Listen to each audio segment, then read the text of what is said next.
Bueno, gracias por estar en la presentación. Yo no voy a dar ninguna demo ni nada tan bajo nivel. Estuvo buenísima la presentación de Marcos. Como dijo Gustavo, voy a hablar específicamente del concepto de SRE, ¿sí? La práctica de SRE, cómo surge.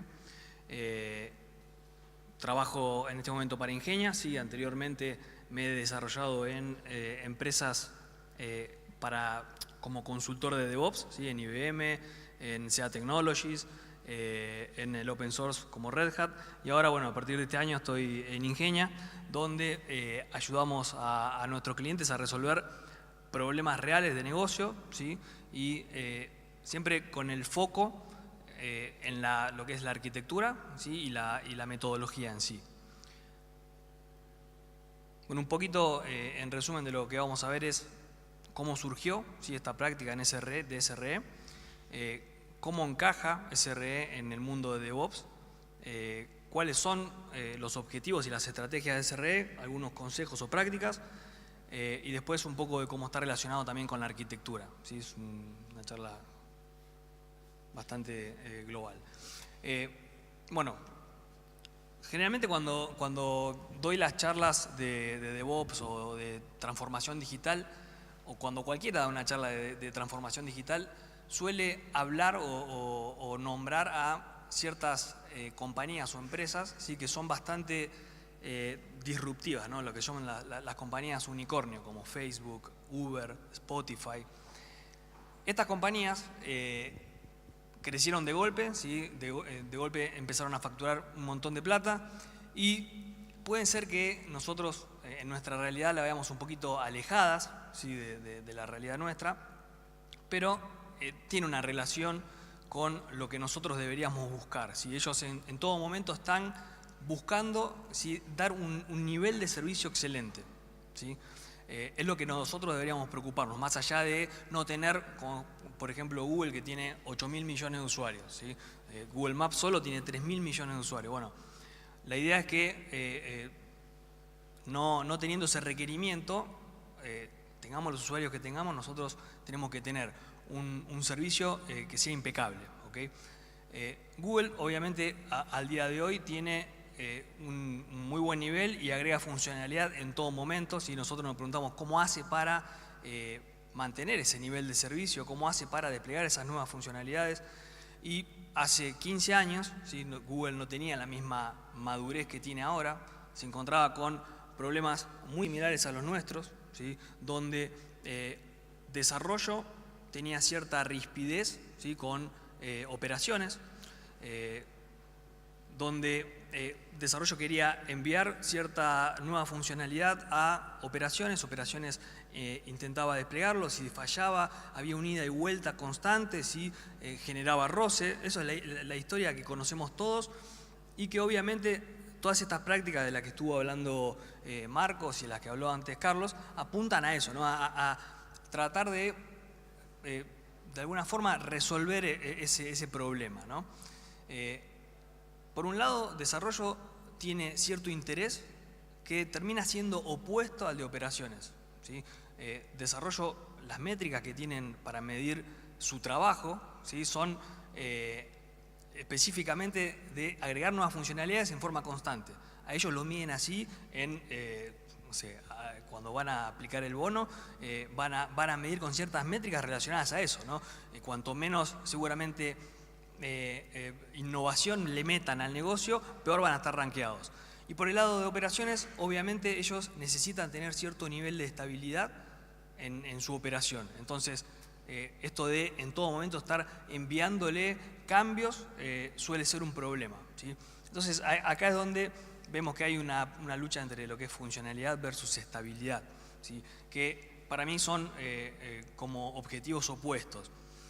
Y tiene sentido agregar nueva funcionalidad, por supuesto, ¿sí? La competencia entre las compañías es muy fuerte. La compañía que no puede agregar funcionalidad nueva al negocio pierde clientes, ¿sí?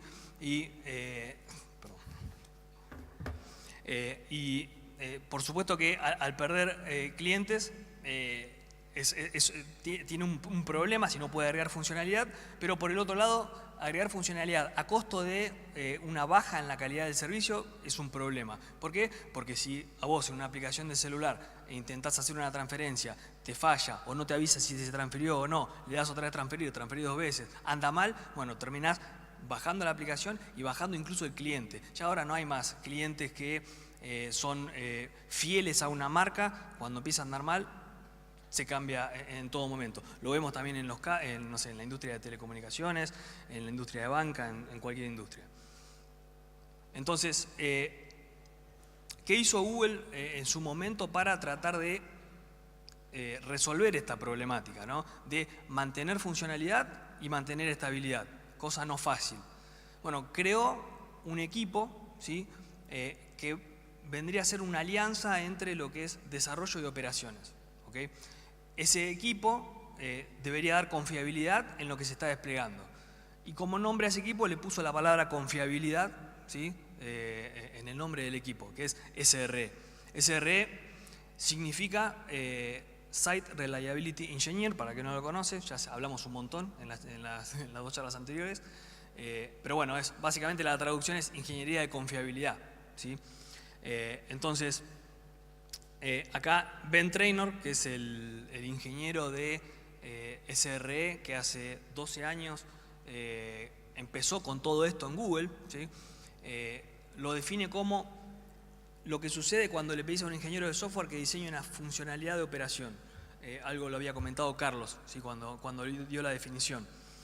Yo lo definiría como la rama de la ingeniería que se preocupa para que el producto que fue diseñado con cierto requerimiento técnico y funcional y no funcional funcione como se espera que funcione, ¿sí? Esa vendría a ser más o menos una definición diferente, pero que apunta a lo mismo, ¿no? A la confiabilidad.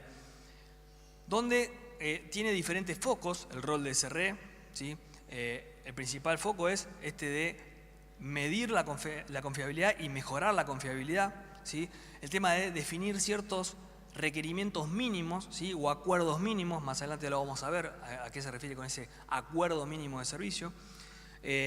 Y también, obviamente, poder detectar o prever posibles problemas o errores y poder entender un poco por qué ocurrió ese error y que no se vuelva a ocurrir, ¿sí? Eso es un poco el resumen de lo que es el rol de SRE. Para que alguna vez me escuchó hablar de DevOps, va a pensar, y no sabía lo que era SRE, me va a decir, pero eso no es SRE. Conceptualmente DevOps es un conjunto de prácticas, ¿sí?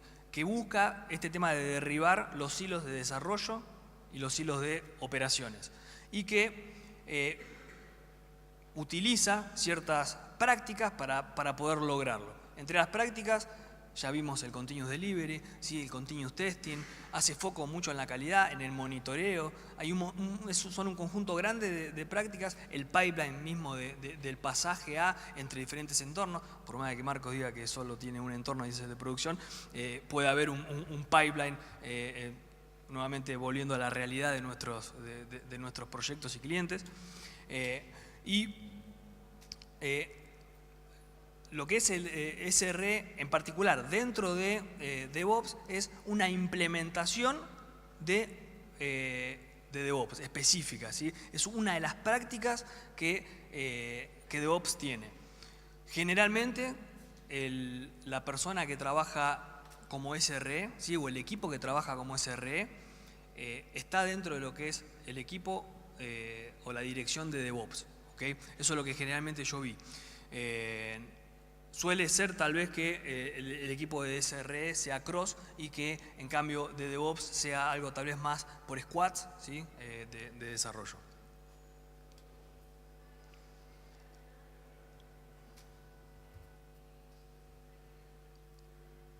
Bueno, antes hablamos que el tema de la confiabilidad, ¿sí? Era una de lo básico que tiene que tener o manejar el rol del SRE, ¿no? O el equipo de SRE, como me gusta decirlo a mí. La confiabilidad no solamente puede ser afectada por lo que es nuevas funcionalidades, ¿sí? También puede ser que haya ciertas fallas que pueden ocurrir en el momento de, no sé, si el sitio empezó a tener mayor carga, de golpe empieza a bajar la performance porque la memoria se termina, porque no está escalando, porque se queda sin espacio el disco, porque se rompe un disco mismo, ¿sí? Esas son fallas inevitables. Entonces, ¿cuál es en este caso el objetivo, ¿sí? del SRE?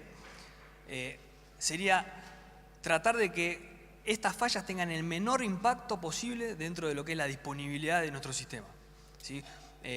Vamos a hablar bastante de lo que es la disponibilidad, ¿sí? Es uno de lo que se tiene que preocupar el SRE. Y para eso tiene diferentes estrategias para cumplir con ese objetivo, ¿sí? El objetivo de que afecte lo menos posible la disponibilidad, que funcione como fue diseñado, que funcione como fue pensado en su momento esa parte del software. Bueno, minimizar el impacto a las fallas, ¿sí? Donde un posible approach para este tema puede ser el dominio de fallas, ¿sí? Si un sistema falla una parte de todo el sistema, sobre todo ahora con las arquitecturas donde tiene esparcida la responsabilidad, bueno, la idea sería que no falle, ¿sí? Todo el sistema porque falla algo.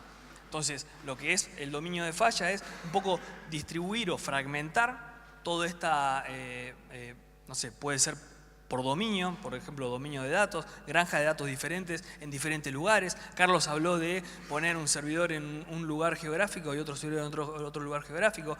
También puede llegar a ser poner, no sé, base de datos diferentes o segmentarla por los clientes que tienen nuestra aplicación. Otra estrategia otra táctica que podría utilizarse para minimizar el impacto de fallas es el circuit breaker, por ejemplo, donde vos no solamente definís un camino alternativo para ejecutar ante alguna falla, ¿sí? Sino que o le das un poco más de inteligencia en detectar a través de las estadísticas que están monitoreando, cuando se empieza a degradar el servicio, que pueda tomar una condición u otra condición, ¿ok? Después el tema de, bueno, recuperarse rápidamente. ¿Qué es lo que pasa cuando un sistema se cae? Bueno, lo ideal o la solución más simple es obviamente reiniciar el sistema. Bueno, lo que se debería hacer es configurar el sistema para que milisegundos posterior a que el sistema falle, en forma automática se reinicie. Y no solamente eso, sino también hay veces que una falla en el sistema requiere intervención humana. Bueno, para la intervención humana lo que debería hacer es el SRE dejar todo disponible para que la persona que se levantó a las 3 de la mañana a verificar por qué falló el sistema tenga la documentación necesaria, tenga algún manual de soporte, tenga reportes de monitoreo donde especifique la falla, ¿sí? Y si lo posible pueda replicar esa falla, mejor todavía. El tema de evitar reincidencias, ¿sí? Donde, si bien la prioridad número uno cuando hay una falla es obviamente solucionar esa falla y levantar otra vez el sistema, lo que debería de hacerse también es, posterior a eso, bueno, investigar a qué se debió el fallo, ¿sí? Y documentar el por qué fue y cómo se solucionó, ¿ok? Obviamente si es que se solucionó. Si no, debería bueno, documentarse de todas formas todo lo que se intentó. Acá hay un reporte de corrección que debería de tener o debería ser exigencia para cada incidente. Cada incidente debería tener uno de estos reportes, ¿ok? Y después está el tema de prevenir la falla. Bueno, como vimos, hay fallas que son inevitables, ¿sí? Si se rompió un disco, lamentablemente eso no se puede prevenir, pero sí se puede ciertas fallas, ¿sí? Tratar de solventar o ayudar a que no pasen, ¿sí? Lo que habló Marcos sobre el tema de pruebas. Bueno, se puede definir ciertas pruebas para medir ciertos niveles de cómo responde nuestro sistema. Ejemplo, pruebas de carga, pruebas de estrés, ¿sí? De las que hablábamos antes, donde ante cierto nivel yo puedo predecir cómo va a actuar mi sistema y también parte de la configuración del sistema, ¿sí? Si en algún punto recibe demasiada carga, bueno, que la configuración le permita escalar horizontalmente, que se creen nuevos pods, ¿sí? La idea es prevenir a que las fallas ocurran, ¿sí? Una actitud más proactiva que reactiva. Y anteriormente, cuando hablamos de esta rispidez entre desarrollo y operaciones, ¿sí? Cuando Google dice o crea esta alianza, ¿sí? Del SRE, lo que hace básicamente es poner ciertas reglas, ¿sí? Para un poco alivianar esa presión que tiene cada equipo. Y también para dejar las reglas más claras, ¿no? Cuando las reglas están claras, seguramente todo es mucho más simple. Bueno, uno de los temas es el tener acuerdos de servicios. Para que un sistema tenga soporte, tiene que haber, sí o sí, como mínimo un SLA, ¿sí? Una disponibilidad definida, ¿sí? Alguna forma de medir la disponibilidad. Y para cada SLA seguramente vas a definir diferentes SLO, ¿sí? Que son los objetivos o es el nivel objetivo que vos tenés para que tu sistema esté disponible, ¿sí? Este app, y donde el SLO se va a medir, por supuesto, con diferentes SLI. Esto va a estar después atado a lo que es el presupuesto de falla que está más adelante, pero creo que fue Carlos que habló del 99,999 o los 5 9 de disponibilidad. Bueno, el tema de el SLA tiene que respetarse a rajatablas, ¿sí? Tiene que ser algo definido, tiene que ser algo público. Es un acuerdo que se hace de servicio entre lo que es el usuario y la empresa y que para que los dos estén contentos debe de cumplirse.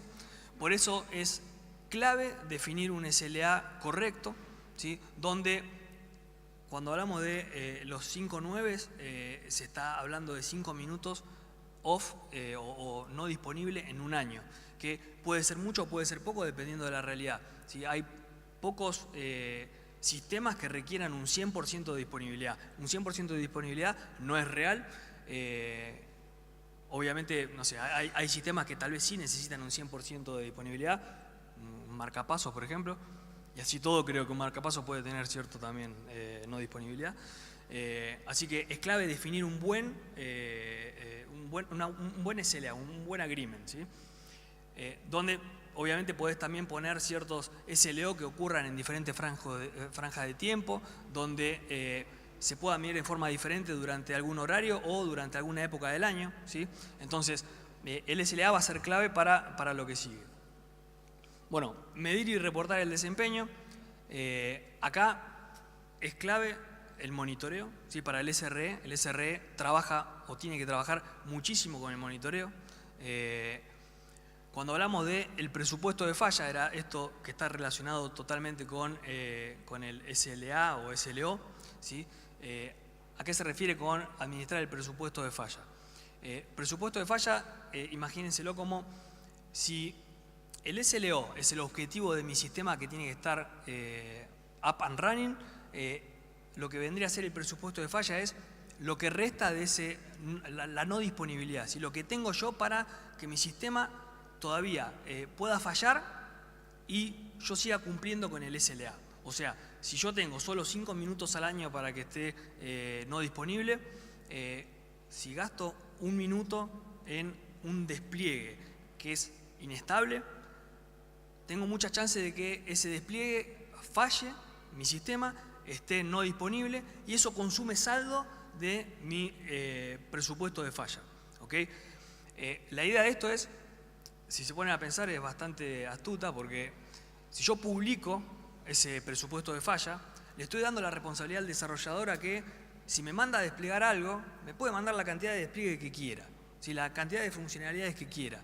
Pero si yo tengo publicado que le quedan X cantidad en el saldo del presupuesto de falla, no se la va a jugar tanto si no está bien, si está medio codificado y va a hacer que me quede sin saldo. Porque algo que no dije, cuando no tengo saldo en el presupuesto de falla, no se despliega. ¿Sí? Y eso es una regla que se tiene que cumplir, que le sirve a operaciones y que le sirve a desarrollo. Porque si no puedo desplegar, tiene que pasar el suficiente tiempo para volver a recargar saldo, ¿sí? Que mi servicio esté estable y volver a tener otra vez posibilidad de desplegar. ¿Sí? A mí me parece bastante interesante eso porque es una de las reglas que realmente pone reglas claras. ¿Sí? Acá ya no hay un tema de, no, le tiene bronca al de operaciones o el de operaciones no le cabe que el de desarrollo siempre le mande despliegues que son totalmente inestables. Bueno, acá es una responsabilidad conjunta. Esto cuando hablábamos antes de las métricas o los objetivos en conjunto, ¿no? Es decir, patear para el mismo lado de la cancha. Bueno, dar visibilidad al trabajo de otros. Si no me equivoco, Carlos nombró algo de esto, donde yo puedo hacerle entender al desarrollador el trabajo que estoy realizando, ¿sí? Y también, ¿por qué no?, darle cierta responsabilidad para que el desarrollador mismo pueda hacer en ciertos momentos, ¿no? Controlado obviamente por operaciones, no sé, que atienda tickets, que haga aprovisionamiento de la infraestructura, que no sé, lo que sea, cualquier operación que obviamente esté controlada por operaciones. Eso hace que exista ese grado de confianza, que lo decía Marcos. ¿No? Acá el tema de confiabilidad del servicio y la confianza entre los equipos es clave. Cuando hablamos de balancear el personal, ¿sí? Específicamente acá se habla de que el SRE puede moverse indistintamente entre desarrollo y operaciones, ¿sí? A realizar tareas de operaciones, a realizar tareas de desarrollo, codificando, o también puede llegar a hacer unas tareas obviamente específicas de su rol, de automatización, de mediciones, creaciones de vistas de reportes o lo que sea. Y cuando hablamos de limitar la carga operativa, acá habla específicamente de la carga operativa del SRE. Por regla de Google, ¿sí? No debería estar más del 50%, el SRE no debería estar más del 50% realizando tareas de operaciones. ¿Ok? ¿Qué pasa cuando se acaba ese 50%? Bueno, lo recomendable sería que alguien de desarrollo pase a hacer esas tareas o ayudar a operaciones en ciertas tareas. ¿Sí? Eso lo que hace es, obviamente, va a balancear un poquito también el personal, y si algún servicio requiere demasiada atención en operaciones es porque desarrollo debería entonces de frenar un poco el lanzamiento porque está inestable. ¿Sí? Tiene sentido todo, es bastante consistente. Algunas prácticas o consejos que pueden sonar obvios, ¿sí? Pero que los tengo que nombrar por supuesto. El tema de automatizar lo máximo que se pueda. Ya acá no hay un tema de ahorro de dinero o tiempo, ¿sí? Sino también un tema de evitar el fallo humano. Hay un tema de estandarizar de alguna forma ciertos procesos, ¿sí? Cuando yo lo bajo a código. La idea es realmente automatizar todo, desde el pipeline hasta lo que sea. Involucrar a operaciones al momento del diseño del sistema, ¿sí? Acá la gente de operaciones es la que más conoce de cómo operan, ¿sí? Los entornos. Es la que más insights nos puede dar acerca de una posible falla ante un diseño que se está haciendo en ese momento, ¿sí? Entonces, la data que nos pueda llegar a tirar la gente de operaciones en el momento que se está diseñando el sistema es clave, ¿sí? El sistema o la funcionalidad.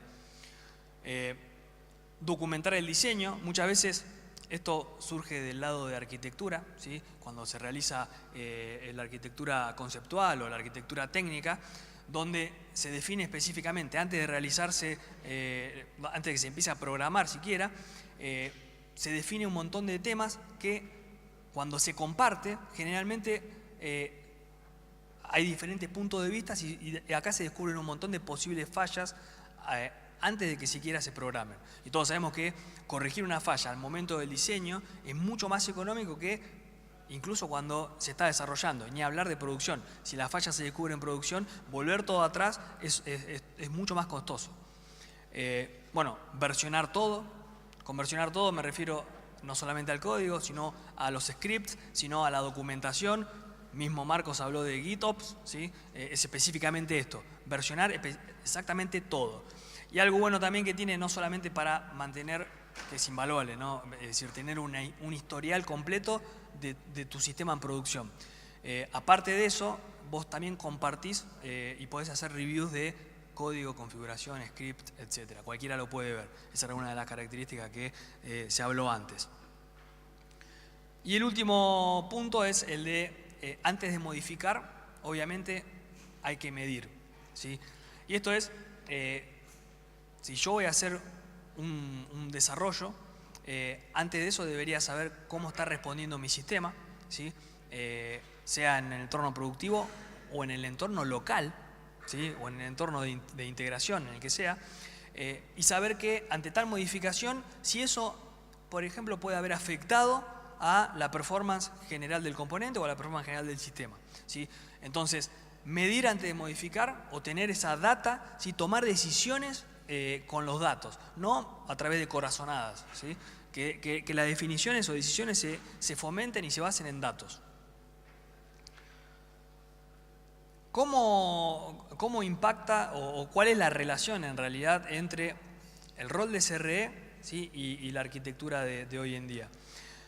Hace 10 años, cuando hablábamos de una aplicación, era un concepto totalmente diferente a lo que es el concepto de aplicación de hoy, ¿sí? Cuando hablamos hoy de una aplicación, estamos hablando de microservicios, estamos hablando de contenedores, estamos hablando de un montón de cosas que hace 10 años el rol típico del sysadmin, ¿sí? Difiere totalmente a lo que se necesita ahora. Eso no quiere decir que tenga que ser reemplazado ni nada por el estilo, pero obviamente, como decía Carlos, uno tiene que ir ayornándose a la tecnología que va acompañando las soluciones. Y esa tecnología es la que define la arquitectura de la aplicación, ¿sí? Si se va a usar, si se va a orquestar todo con Kubernetes, si se va a utilizar la comunicación entre los servicios con Service Mesh, por ejemplo. Marcos habló de observability, ¿sí? El tema de tener métricas, el tema de tener en todo momento una medición o poder observar tu sistema con números, ¿sí? Bueno, todo este tipo de arquitectura es la que justifica un rol como el de SRE, ¿sí? Que puede ser esta alianza entre desarrollo y operaciones. Explico esto en particular porque cuando hablo con alguien donde tal vez tenga alguna aplicación más legada, ¿sí? O alguna aplicación mucho más monolítica, y seguramente cuesta un poco más justificar un rol como este, ¿sí? Cuando hay un sistema que no requiere cambios frecuentes, y lo más probable es que se pueda medir de otra forma, y tal vez un rol más clásico de sysadmin ya sea suficiente, ¿sí? Pero cuando hablamos de esta necesidad de agregar cambios, esta arquitectura totalmente diferente, donde hay un delivery continuo, donde hay un pipeline definido de los cambios, bueno, específicamente ahí es donde realmente se justifica algo como esto, y que seguramente ustedes en sus proyectos lo ven, ¿sí? Lo notan. Bueno, nosotros en Ingenia trabajamos mucho con lo que es la metodología de DevOps y SRE, ¿sí? Estamos tratando de apalancarla en donde podemos, en proyectos que estemos involucrados. Realmente creemos que va de la mano de la arquitectura que nosotros pregonamos en Ingenia, ¿sí? Es decir, todo apuntado a microservicios, a eventos, donde si no lo acompañás con este nivel de confiabilidad o de confianza que le estás dando, sinceramente se hace complejo. Por eso yo creo que es totalmente necesario y se justifica. Por último, algunas referencias. Ya se habló algo de lo del libro de SRE de Google, ¿sí? Está en libro y está online para leerlo. Esta presentación después va a ser compartida para que tengan el link. Pero es bastante interesante porque es como la Biblia del SRE por el que lo creó, ¿sí?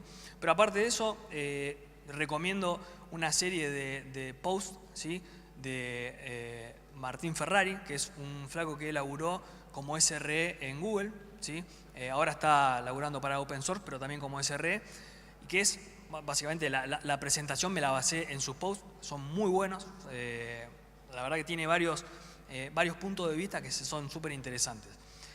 Y por último, DevOps, ¿sí? Cuando arrancó, se hizo famoso por la novela de Phoenix Project, ¿sí? donde es una novela específica que cuenta toda la historia de un proyecto llamado Phoenix, ¿sí? en una compañía. Pero ese libro lo escribió Gene King, y Gene King también escribió otro libro, que es el que pongo acá, que para mí es clave porque tiene realmente cuál es la metodología de DevOps, específicamente o poniéndole foco a la parte de seguridad, a la confianza o confiabilidad de la que estábamos hablando, que para mí es, para implementar las prácticas de DevOps correctamente, también es un lugar de referencia para mí, ¿no? Bueno, ¿preguntas que no estén relacionadas con la cerveza que está atrás? Levante la mano. Acá no tenemos el sistema de preguntas porque hubo spam en las preguntas, así que fue deshabilitado. Sí. ¿De qué país sos?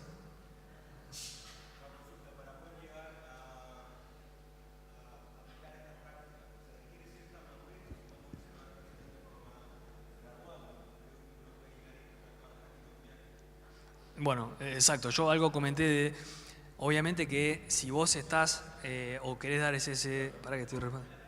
Ah, perdón. Lo que me decía tu nombre, Pablo. Lo que me decía Pablo es si se requiere cierto grado de madurez, ¿sí? Para implementar esta metodología o esta práctica, y más o menos es como había comentado, ¿no? Que obviamente si es todo un sistema waterfall donde tenés una aplicación monolítica y muchos legados, y seguramente no es que se requiera ese grado de madurez, pero no se va a justificar tanto un rol como este, ¿no? Sí requiere una transformación, ¿sí? De la que hablaba de, generalmente aprovechás o este rol va apalancado a esta transformación de la arquitectura hacia algo más, hacia microservicios, ¿sí? Algo más, una arquitectura bastante más moderna, ¿sí? de la que, no tanto a la madurez en sí de la práctica en general, ¿no? Pero sí es todo paulatino y se puede ir de a poco, ¿no? ¿Alguna otra pregunta? Está mi mail igual en la presentación. ¿Sí? Cualquier cosa me escriben o me preguntan ahora con la cerveza en la mano. Yo no tomo porque vine manejando.